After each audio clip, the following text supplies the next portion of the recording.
شہنشاہ کہنا حرام ہے. شہنشاہ کا لفظ محمد رسول اللہ کے لیے بھی نہیں بولا جا سکتا ہے, کیونکہ بادشاہوں کا بادشاہ صرف اللہ ہے. یہ لفظ صرف اللہ کے لیے استعمال ہوتا ہے. اور دیکھیے ایسے خبیث کو یہ بزرگوں کی گستاخیاں کرتے ہیں تو چلتا ہے, لیکن ایسے خبیث کو ان کے جماعت کے مولوی کی بلندی پر لے جاتے. ذرا سنیے, یہ ابھی لاک ڈاؤن کے بعد جلسہ ہوا, یہ ابھی لاک ڈاؤن ختم ہوا. یہ مولوی توحید عالم نام ہے اس کا. سنیے بھائی, ادھر توجہ رکھے, وہ جو کر رہے ہیں وہ اپنا کام ان کو کرنے دیجیے, ادھر دھیان دیجیے آپ. یہ بہار میں جلسہ ہوا, یہ جرجس کی تعریف کرتے ہوئے کیا بولتا ہے, اسے بلتکاری کی تعریف دیکھو کیسے کرتے ہیں. نبی کی تعریف ان کو گوارا نہیں, اولیاء کی تعریف ان کی زبانوں سے نہیں نکلتی. وہاں شرک کے فتوے آ جاتے ہیں. بزرگوں کی تعریف کرو تو, اماموں کی تعریف کرو تو وہاں پر کفر اور گمراہیت ہو جاتی ہے.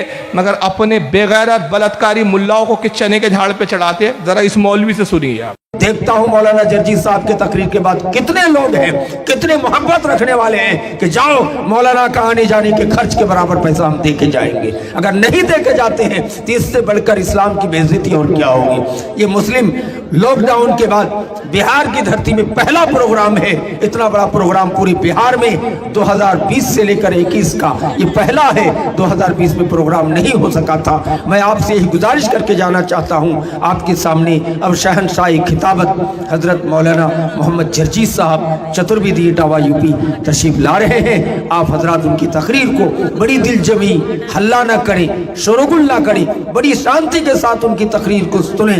ان کی تقریر کو سننے کے لیے پورے عرب و عجم پوری بھارت کے اندر اللہ نے ایسی تقریر کا ملکہ دی ہے کہ اللہ کا شکر ہے کہ کسی بھی مذہب میں کسی بھی مسلک میں اتنے اچھے, اتنے بڑے اور اتنے کم عمر میں ایسا خطیب ابھی ہندوستان پہ نظر نہیں آ رہا ہے. ہندوستان پاکستان میں ایک پر ایک خطیب تو ہیں, لیکن صبر فائق 55 سال کا کھوسٹ بڈھا ہو گیا اور اس کو کم عمر نظر آ رہا ہے. ہاں بیٹا, اتنا بچہ ہے کہ ابھی دودھ پیتے نکلا ہے, ابھی نپل سے ابھی دودھ پی کے. اتنا چھوٹا خطیب اس کو ہندوستان میں نظر نہیں آ رہا. اور آگے سنیے خباثت. حضرت مولانا جرجی صاحب چترویدی ہیں اور ہو جاتے ہیں. یہ اللہ کی طرف سے دین ہے. قدرت نے ایسی قوت گویائی اور ایسی زبان پہ مٹھاس اور ملکہ عطا کی ہے کہ پوری دنیا میں ایک تقریر کا دھوم مچایا ہے.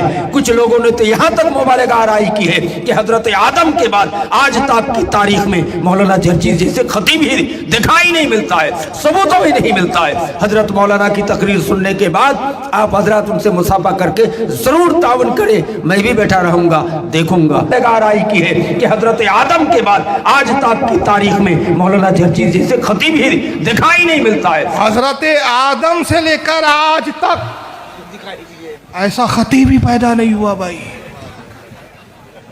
12 سال کا بھگوڑا مر جائے گا, یہ نہیں بیٹھے گا کبھی. نہ میری زندگی تک بیٹھے گا, نہ اپنی زندگی تک بیٹھے گا. بھائی موت تو ایک دن سب کی ہے. انسان کے لیے تو موت یقینی ہے, اس کا تو کوئی انکار ہی نہیں کر سکتا. 12 سال کا تو عرصہ ہو گیا. 12 سال کا بھگوڑا اتنا بڑا خطیب ہے کہ حضرت آدم سے لے کر اب تک ایسا خطیب ہی پیدا نہیں ہوا بھائی صاحب. کیا رسول اللہ نہیں ہے خطیب؟ حضرت علی نہیں؟ ارے داؤد علیہ السلام تو وہ خطیب تھے کہ جن کے بارے میں حدیثوں میں آتا ہے کہ جب آپ خطبہ ارشاد فرماتے, جب آپ توریت کی تلاوت کرتے تو دریا کا پانی ٹھہر جاتا تھا, آسمان کے پرندے اڑتے ہوئے رک جاتے تھے, پہاڑ جھومنے لگتے تھے. یہ حضرت داؤد کی خطابت کا عالم تھا. اور خود رسول اللہ کی خطابت کا عالم کیا تھا؟ بڑے بڑے فصیح و بلیغ, بڑے بڑے خطبہ دینے والے, بڑے بڑے عرب کے ماہرین, زبان کے دھنی رسول اللہ کے سامنے ایسے ہو جاتے جیسے ان کے منہ میں زبان نہیں, گونگے. اور اسی کو اعلیٰ حضرت نے ایک شعر میں یوں ڈال دیا, تیرے آگے ہے یوں لچے دبے فصحا عرب کے بڑے بڑے, یوں جانیے کہ منہ میں زبان نہیں بلکہ جسم میں جان نہیں. یہ رسول اللہ کی فصاحت تھی. وہ مولا کائنات جب بولتے تھے ان کی فصاحت میں لوگ جھومنے لگتے تھے. وہ غوث اعظم کہ سرکار غوث اعظم جب منبر پہ بیٹھ کے خطبہ دیتے, لوگوں کی روحیں تک نکل جایا کرتی تھی, لوگ کپڑے پھاڑ لیا کرتے تھے.